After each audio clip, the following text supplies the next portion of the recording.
Hindi church online की इस आराधना सभा में आपका हृदय से स्वागत है। क्रिसमस का माहौल है, क्रिसमस का जश्न है, हम सबों के हृदय में उत्साह है, उन्माद है। परंतु क्रिसमस के इस दृश्य में एक चुनौती भी है जो वास्तव में इस क्रिसमस का सार है।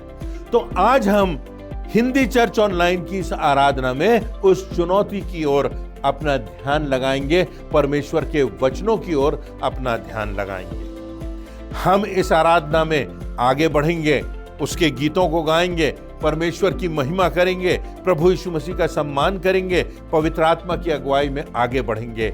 और मेरी आशा है कि जब हम उस प्रभु यीशु मसीह के महान दान को देखते हैं और उसकी इस संसार की यात्रा को देखते हैं, उसकी मृत्यु और उसके पुनरुत्थान का स्मरण भी करते हैं, तो हमारे लिए यह समय आशीष का समय हो, हमारे लिए समय प्रोत्साहन का समय हो, प्रेरणा का समय हो। परंतु चेतावनियों को सुनकर हमारे लिए यह समय नए जीवन के मार्ग पर आगे बढ़ने का समय हो। परमेश्वर हम सबों को बड़ी आशीष दे। इस आराधना के द्वारा आपका पुनः हृदय से स्वागत है। आपको प्रभु यीशु मसीह के मधुर नाम में जय मसीह की। हिंदी चर्च ऑनलाइन आराधना में मैं आप सभी का स्वागत करती हूँ। आराधना में जाने से पूर्व हम परमेश्वर की उपस्थिति और उसके आशीष के लिए प्रार्थना करेंगे। आइए हम प्रार्थना करें। धन्यवाद देते हैं परमेश्वर पिता आज के दिन के लिए। हम इस बात के लिए धन्यवाद देते हैं कि तेरी पूरी कलीसिया हिंदी चर्च ऑनलाइन के माध्यम से एकत्रित हो सके, सहभागिता पा सके। प्रभु हम प्रार्थना करते हैं संपूर्ण आराधना में तेरी आशीष रहे, तेरा नियंत्रण रहे। वचन जब हम सुनते हैं तो हृदय तेरी ओर से हम तैयार करने वाले हो सके। प्रभु भोज की आराधना में, प्रभु भोज की सहभागिता में तेरी उपस्थिति को मांगते हैं। संपूर्ण आराधना में तेरी उपस्थिति को मांगते हुए ये विनती प्रभु यीशु मसीह के नाम से मांग लेते हैं, आमीन। हे जाति जाति के सब लोगों, यहोवा की स्तुति करो। हे राज्य राज्य के सब लोगों, उसकी प्रशंसा करो, क्योंकि उसकी करुणा हमारे ऊपर प्रबल हुई है और यहोवा की सच्चाई सदा की है। यह की स्तुति करो।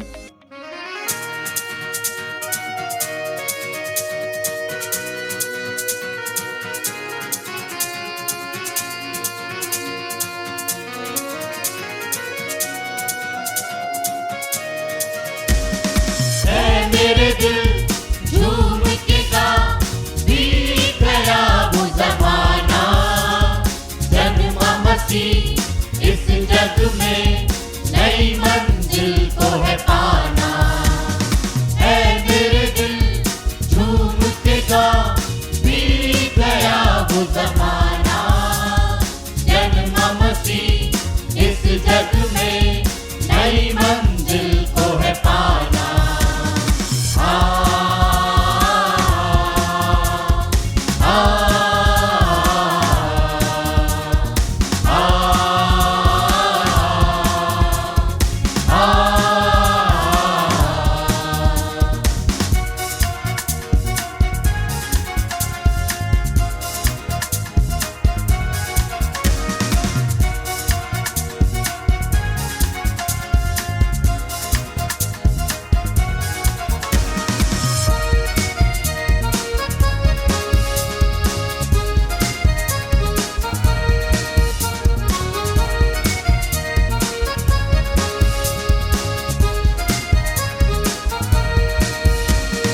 दूतों ने गीत गाया, चरवाहों को सुनाया।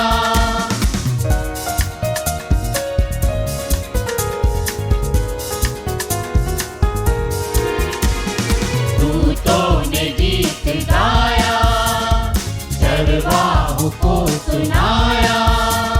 जन्मा है राजा वो मुक्तिदाता, जन्मा है राजा वो मुक्तिदाता, झूमे है धरती गगन। है मेरे दिल झूम के गा, बीत गया वो ज़माना, जन्मा मसीह इस जग में, नई मंजिल को है पाना।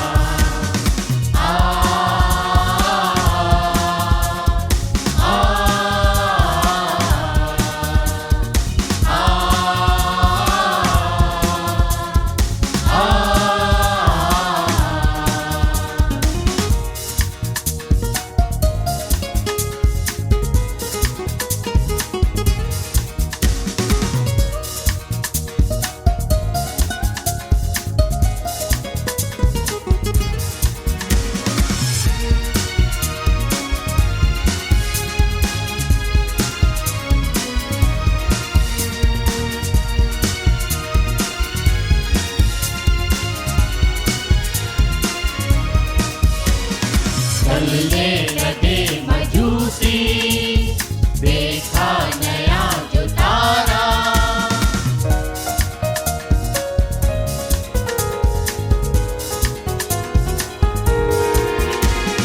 चलने लगे मजूसी, देखा नया जो तारा। सिर को झुकाते भेंटे चढ़ाते, सिर को झुकाते भेंटे चढ़ाते, राजा को करते नमन।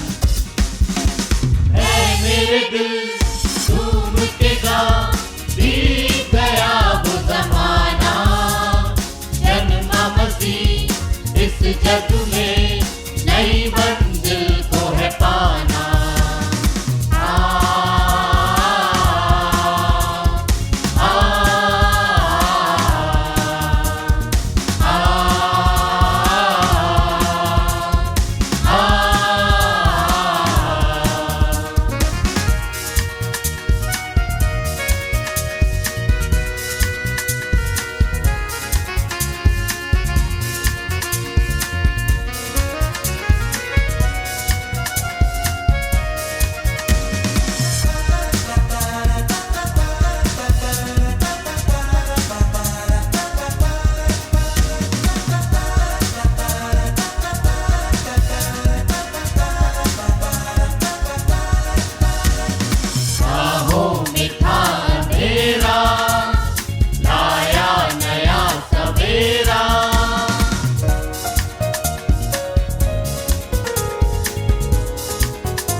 को करके दफन।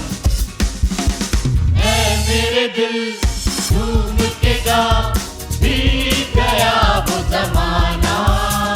जन्मा मसीह इस जग में, नई मंजिल को है पाना। ऐ मेरे दिल झूम के गा, बीत गया वो जमाना। जन्मा मसीह इस जग में, नई मंजिल को है पाना।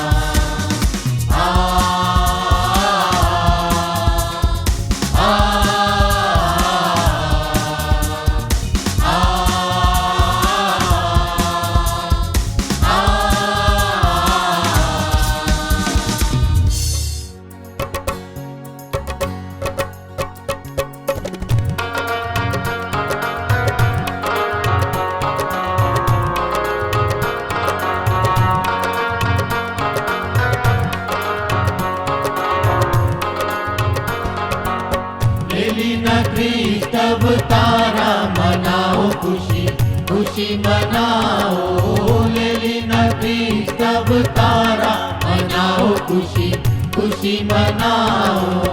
यहूदा देश के बैतलहम में, यहूदा देश के बैतलहम में, चमका चमाचम तारा मनाओ खुशी, खुशी मनाओ। लेली नदी तब तारा मनाओ खुशी, खुशी मनाओ। जन्म लिया है गौशाले में, जन्म लिया है गौशाले में। मरियम की आंखों का तारा मनाओ खुशी, खुशी मनाओ। लेली नदी तब तारा मनाओ खुशी, खुशी मनाओ। चले गरड़िए बैतलहम को, चले गरड़िए बैतलहम को। देखन वो तारण हारा मनाओ खुशी, खुशी मनाओ। लेली नदी तब तारा मनाओ खुशी, खुशी मनाओ। खुशी मनाओ, गाओ बजाओ, खुशी मनाओ, गाओ बजाओ। तबला मृदंग चिचिकारा मनाओ खुशी, खुशी मनाओ। लेली नदी सब तारा मनाओ खुशी, खुशी मनाओ। आओ हमारे मन में है स्वामी, आओ हमारे मन में है स्वामी, पापी का तू ही सहारा। मनाओ खुशी खुशी मनाओ, ले लीना क्रिस्त अवतारा। मनाओ खुशी खुशी मनाओ, ले लीना क्रिस्त अवतारा। मनाओ खुशी खुशी मनाओ। क्रिसमस की घटना की सार्थकता क्या है, आज हम इस बात पर विचार करेंगे। जबकि क्रिसमस का माहौल है, सब तरफ तैयारियां हो रही हैं, जश्न मनाया जा रहा है, घरों में, विभिन्न स्थानों पर, सारे संसार में इस घटना का प्रभाव हुआ है। अब हम देखेंगे कि इस घटना का निष्कर्ष क्या है, इसकी सार्थकता क्या है, इस संपूर्ण घटना में मेरे और आपके लिए कौन सी शिक्षा है। तो आइए हम इस घटना पर नजर डालते हैं और इस घटना के कुछ पात्रों पर भी नजर डालते हैं। जब प्रभु यीशु मसीह पैदा हुए, उनके पैदा होने के समय जो चरवाहे थे वो वहां पर आए और बहुत से लोगों ने प्रभु का दर्शन किया। परंतु जब ये ज्योतिषी आए तो उन्होंने उस समय यात्रा प्रारंभ की जब प्रभु यीशु मसीह पैदा हुए थे, और जब उन्होंने प्रभु यीशु मसीह के दर्शन किए उस समय प्रभु यीशु मसीह की अवस्था लगभग 2 वर्ष की रही होगी, क्योंकि उतनी लंबी यात्रा में उन्हें कम से कम 2 वर्ष लग गए। मत्ती रचित सुसमाचार उसके 2 अध्याय की 12वीं आयत में जो बात लिखी हुई है वो वास्तव में क्रिसमस की घटना का प्रभाव है, क्रिसमस की घटना की सार्थकता है। इन ज्योतिषियों के जीवन में जो उस एक आत्मीय अंतरंग अनुभव का एहसास हुआ, प्रभु यीशु मसीह के दर्शनों का प्रभाव पड़ा, उस बात को यहां पर जाहिर किया गया है। ज्योतिषी 2 वर्ष यात्रा करने के बाद प्रभु यीशु मसीह का दर्शन कर पाए। अपनी बहुमूल्यतम भेंटें उन्होंने प्रभु यीशु मसीह को चढ़ा दी। वास्तव में उन्होंने अपना दिल प्रभु यीशु मसीह को दे दिया, यीशु की आराधना करने लगे। और तब लिखा हुआ है वे दूसरे मार्ग से लौट गए। वो पुराना मार्ग जिससे वो आए थे वो छूट गया। वो पुराना रास्ता जो था अब वो रास्ता नहीं रहा। जिंदगी में उनके सामने उस यात्रा में उनको एक नया रास्ता मिल गया। यही संदेश है कि यीशु के जन्म का वास्तविक अनुभव करने के बाद व्यक्ति के जीवन में एक दूसरी राह आ जाती है, जो नए जीवन की राह है। प्रभु ने कहा अब जो प्रभु में है वो नई सृष्टि है, पुरानी बातें बीत गई, देखो वे सब नई हो गई। जब आप जीवन यात्रा में प्रभु यीशु मसीह के दर्शन करते हैं, आप अपना जीवन अर्पित करते हैं, उस आत्मिक अनुभव से गुजरते हैं, तब उसके बाद हमारी जिंदगी में वो दूसरी राह होना चाहिए। क्रिसमस का अनुभव जीवन को परिवर्तित करने वाला अनुभव है। ज्योतिषी आते हैं राजा को देखने के लिए, परंतु वे पाते हैं आत्मिक राजा को। आज के इस विषय पर हम संक्षिप्त में 3 बातों पर चर्चा करेंगे और जिंदगी के रास्ते के विषय में देखेंगे। पहला रास्ता जो है, जब ज्योतिषी आए तो वो उस रास्ते से आए जहां हेरोदेस का महल था। वो हेरोदेस का रास्ता है, सांसारिकता का रास्ता है। ज्योतिषी सांसारिक राजा को ढूंढने आए थे। जब राजमहल में वह नहीं मिला तो वे शायद निराश हुए होंगे, विचलित हुए होंगे। जीवन की राह में गुजरते हुए हम कहां जिंदगी ढूंढ रहे हैं, हम कहां जीवन का अर्थ ढूंढ रहे हैं, कहां हम समस्याओं का समाधान ढूंढ रहे हैं। क्या हम ऐसा तो नहीं कि राजमहलों में समस्याओं का समाधान ढूंढ रहे हैं और जो राजाओं का राजा है वो बैतलहम के गौशाले में है। तो हमारी जिंदगी में मानव होने के नाते समस्याएं आती हैं, कभी एक साथ, कभी एक समस्या फिर दूसरी समस्या, कुछ अंतराल से, कभी छोटी मोटी, कभी बड़ी शारीरिक, मानसिक, आत्मिक समस्या का आना तय है, क्योंकि ये संसार है, हमारा शरीर है, ये जीवन है जहां शैतान का दुष्प्रभाव है और ये शापित संसार है। अपने जीवन की समस्याओं का हल हम सांसारिकता में यदि ढूंढते हैं, धन में ढूंढते हैं, राजनीति में ढूंढते हैं, यदि हम समस्याओं का हल इस प्रकार से सोचते हैं कि सब कुछ धन में मिल जाएगा, नाम में मिल जाएगा, यश और कीर्ति में मिल जाएगा, तो हमारे इस जीवन में कभी मानसिक शांति और संतुष्टि और संपूर्णता नहीं आएगी। हमेशा खालीपन रहेगा, हमेशा अधूरापन रहेगा, सूनापन रहेगा, निराशा से हम व्यथित रहेंगे, कुछ समझ में नहीं आएगा और हम डिप्रेशन से भी गुजरेंगे। नीति वचन उसके 14वें अध्याय की 12वीं आयत में लिखा है, ऐसा मार्ग है जो मनुष्य को ठीक देख पड़ता है, परंतु उसके अंत में मृत्यु ही मिलती है। हम अपनी बुद्धि से, अपने चिंतन से, अपने अनुभव से जिस मार्ग को उचित समझ रहे हैं, जो सांसारिकता का मार्ग है, तो वो हमको सांसारिक दृष्टिकोण से उचित दिखाई दे रहा है, पर लिखा हुआ है कि उसके अंत में मृत्यु ही मिलती है, उसके अंत में विनाश ही मिलता है। प्रभु यीशु मसीह ने कहा, यूहन्ना रचित सुसमाचार उसका 18वां अध्याय उसकी 36वीं आयत में, यीशु मसीह ने कहा, मेरा राज्य इस जगत का नहीं।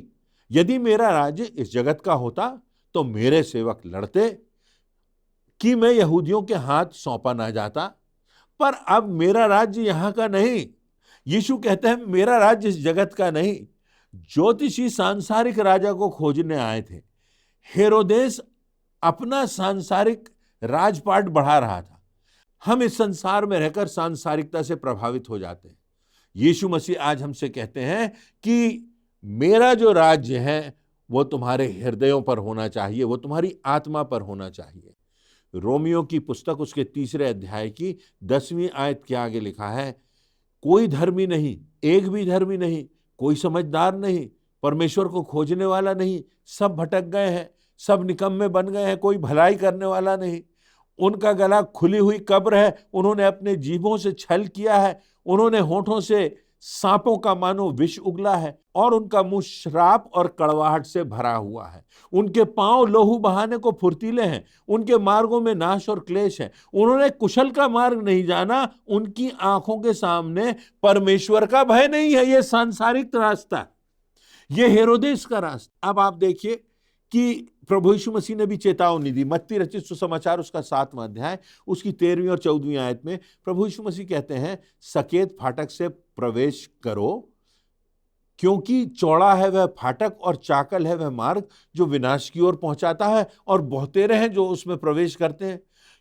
क्योंकि वह सकेत है और वो मार्ग जो है वो विनाश की ओर ले जाता है, परंतु एक मार्ग है जो सकरा है और बहुत थोड़े हैं जिनको आत्मिक मार्ग की समझ है, परंतु यही मार्ग हमको उद्धार देता है, यही मार्ग हमको परमेश्वर की दिशा में ले जाता है, यही मार्ग जो हमको सांसारिकता से ऊंचा उठाता है और आत्मिक रूप से हम उस समृद्धि का, आत्मिक रूप से उस संतुष्टि का, संपूर्णता का एहसास हम करते हैं। तो संसार का रास्ता, संसार के आकर्षण हम देखते हैं अपनी जिंदगी में, टेलीविजन में, सिनेमा में, मैगजीन में, चौराहों पर। कभी आपने सोचा कि क्रिसमस को किस किस लोगों ने मिस कर दिया या वो चूक गए? कौन चूक गए? ऐसे लोग जो संसार की राह पर चल रहे थे। प्रभु यीशु मसीह का जहां जन्म हुआ उसके पास तो रहते थे, परंतु वो तो सांसारिक राजा के प्रभाव में थे। सराय का मालिक चूक गया क्योंकि उसके दृष्टि में व्यापार करना ही प्राथमिकता थी। हेरोदेस चूक गया क्योंकि हेरोदेस के जीवन में बस शक्ति, प्रभाव, धन, दौलत, शासन। पिलातुस चूक गया, जो न्याय करना था उसने अन्याय कर दिया, जिसको दंडित करना था उसको बरी कर दिया, और जो निष्पाप था उसको मृत्यु दंड दे दिया गया। धार्मिक अगुए चूक गए, शास्त्री और फरीसी और व्यवस्था को जानने वाले, मंच पर बैठने वाले, धार्मिकता के बड़े चोगे पहनने वाले, अपने आप को बड़े ऊंचे ऊंचे नामों से अपनी पद प्रतिष्ठा बढ़ाने वाले चूक गए, प्रभु यीशु मसीह के दर्शन नहीं कर पाए। पर वो ज्योतिषी जो कठिन यात्रा करके 2 वर्ष की यात्रा करके आए, उन्होंने उस आत्मिक राजा को प्राप्त कर लिया। सांसारिकता की राह से तो आए, पर वो आत्मिकता की राह पर चले गए। दूसरी बात जब हम इसमें देखते हैं दूसरी बात जिसका उल्लेख यहां पर इस घटना में किया गया है, जो दूसरा रास्ता है वह परमेश्वर का रास्ता है, वह उद्धार का रास्ता है। लिखा हुआ है, ज्योतिषी चितौनी पाकर दूसरे मार्ग से लौट गए। अब परमेश्वर का रास्ता, क्योंकि उन्होंने आत्मिक राजा के दर्शन कर लिए थे, परमेश्वर के उद्धार को देख लिया था, अपनी भेंटें तो चढ़ा दी थी, परंतु अपने दिल को भी उसे दे दिया था। वो जान गए थे कि यह परमेश्वर की ऐसी भेंट है जो वर्णन से बाहर है। तो इस रास्ते पर यशायाह नबी ने जिसका वर्णन किया है अपने 30वें अध्याय की 21वीं आयत में, मार्ग यही है, इसी पर चलो, ईश्वर का मार्ग यही है।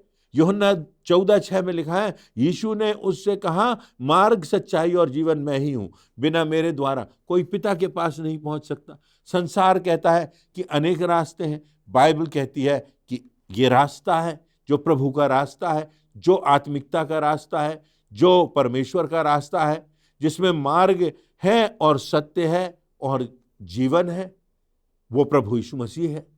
भजन संहिता उसके 18वें अध्याय की 30वीं से 32वीं आयत में लिखा है, ईश्वर का मार्ग सच्चाई, यहोवा का वचन ताया हुआ है, वह अपने सब शरणागतों की ढाल है।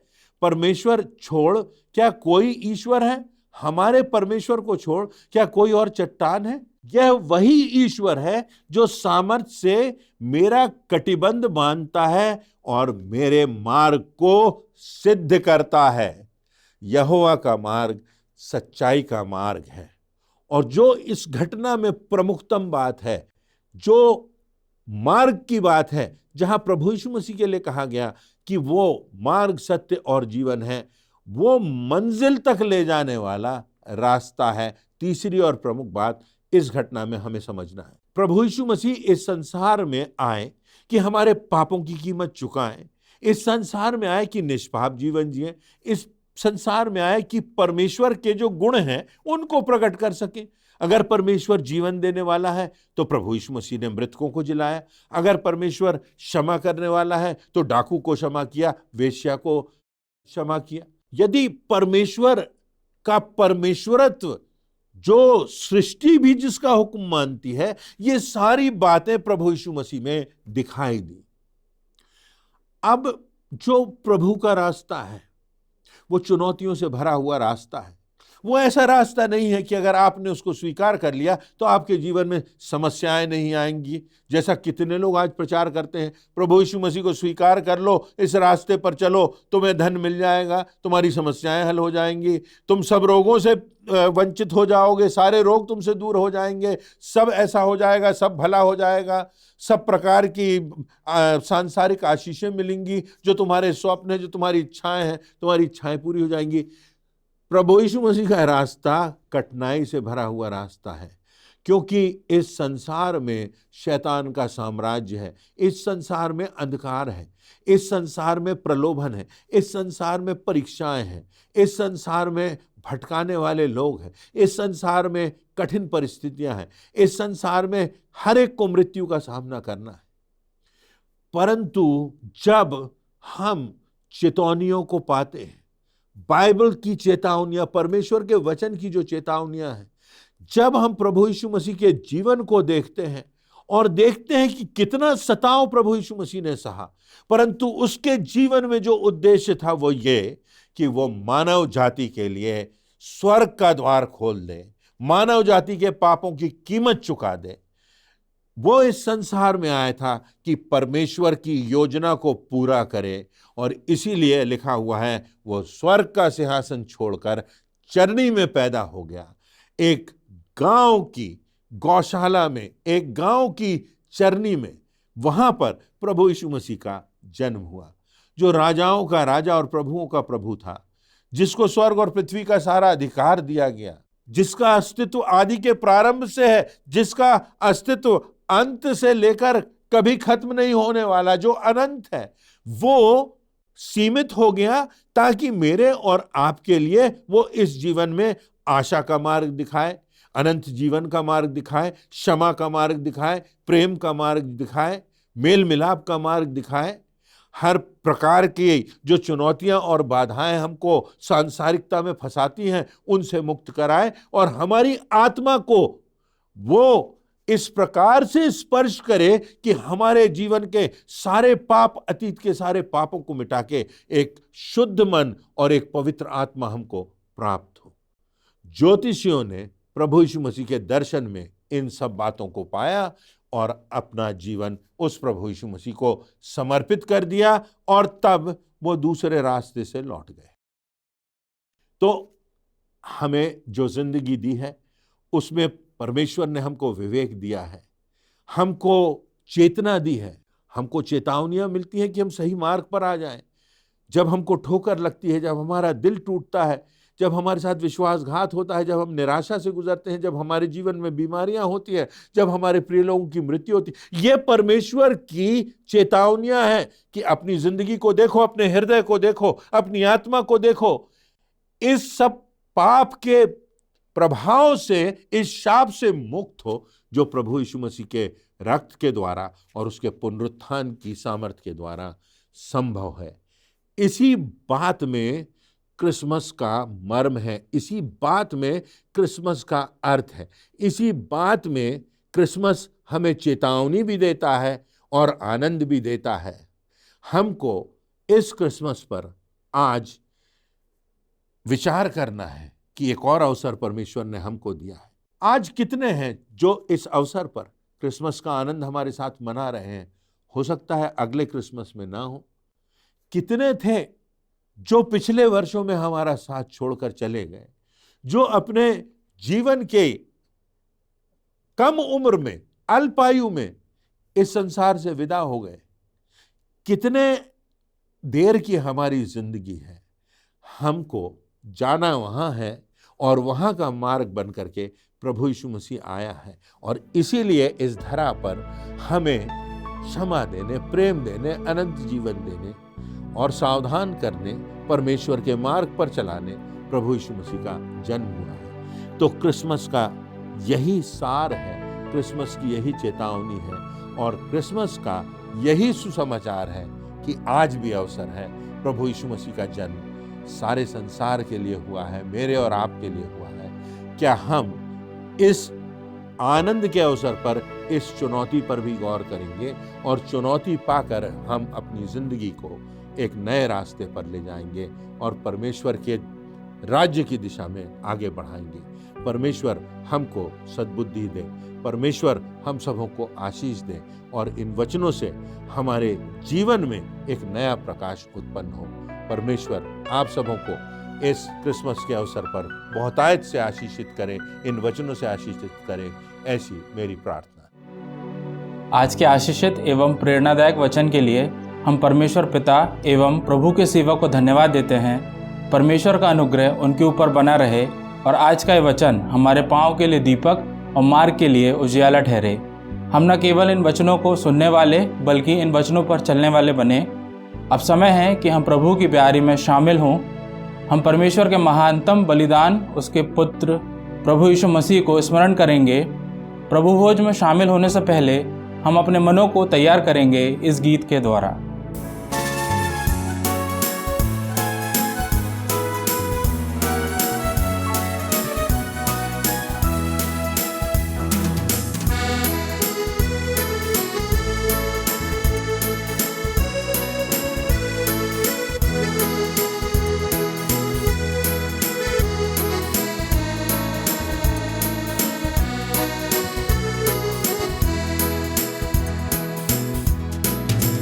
से ही तेरा निशान, आगे बढ़े जवान, पीछे न हटना कभी।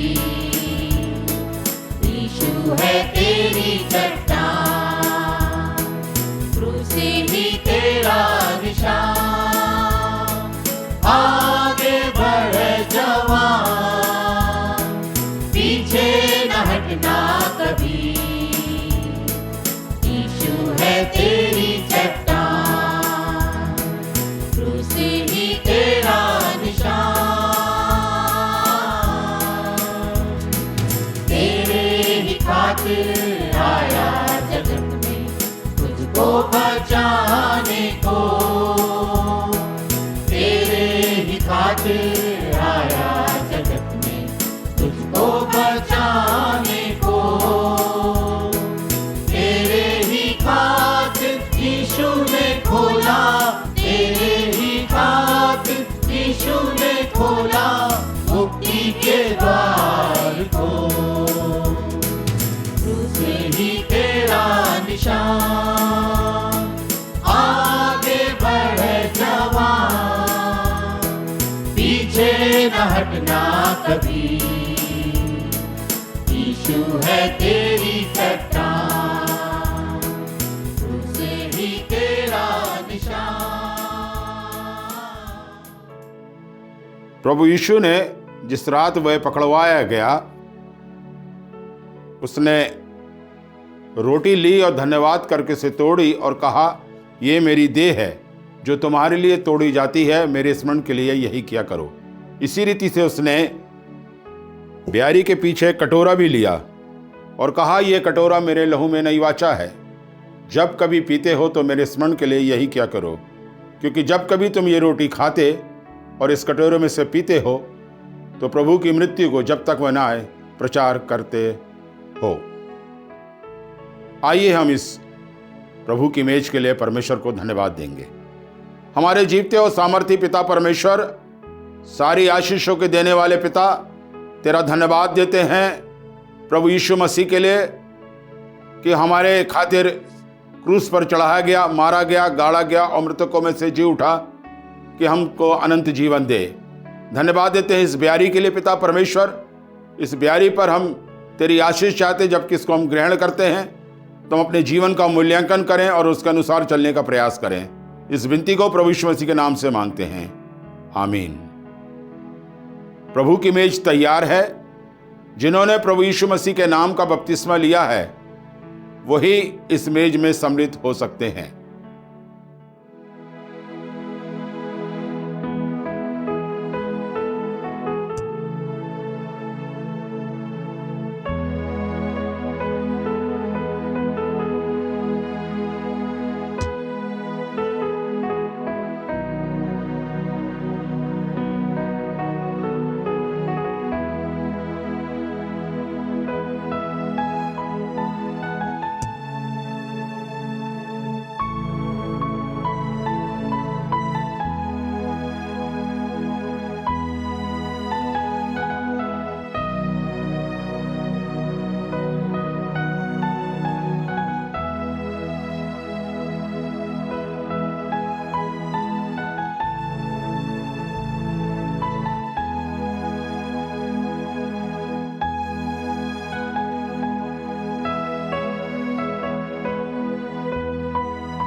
परमेश्वर की उपस्थिति का अनुभव करते हुए हम अपने स्थानों पर खड़े हो जाएं और अंतिम प्रार्थना में जाएंगे। प्रार्थना के बाद हम एक कोरस गाएंगे और परमेश्वर की आशीष ग्रहण करके आज की आराधना समाप्त करेंगे। आइए हम प्रार्थना करें। धन्यवाद प्रभु जी, आज की सुंदर अनुभव के लिए, आज की आराधना के लिए आपको धन्यवाद देते हैं। आज जो वचन हमने अपने जीवनों में ग्रहण किया है वो 100 गुना फल लाने वाला हो सके। हर एक को आशीष दीजिए। आगे के पूरे सप्ताह को आपके हाथ में सौंपते हैं। आपकी आशीष हम सभी के जीवन पर बनी रहे। अपने गलतियों और अपराधों के लिए आपसे क्षमा चाहते हैं। इस छोटी सी विनती को प्रभु यीशु मसीह के नाम में होकर मांग लेते हैं, आमीन। धन्यवाद धन्यवाद धन्यवाद, सारी आशीषों के स्रोत धन्यवाद। धन्यवाद धन्यवाद धन्यवाद, सारी आशीषों के स्रोत धन्यवाद। सारी आशीषें आती भी ऊपर से हालेलुया धन्यवाद धन्यवाद धन्यवाद, सारी आशीषों के सोते धन्यवाद धन्यवाद धन्यवाद धन्यवाद, सारी आशीषों के सोते धन्यवाद। आइए हम सभी परमेश्वर की आशीष ग्रहण करेंगे। अब हमारे परमेश्वर पिता का प्रेम, प्रभु यीशु क्रिस्ट का अनुग्रह और पवित्र आत्मा की शांति और सहभागिता हम में से प्रत्येक विश्वासी के साथ आज से लेकर अनंत काल लो बनी रहे। आमीन।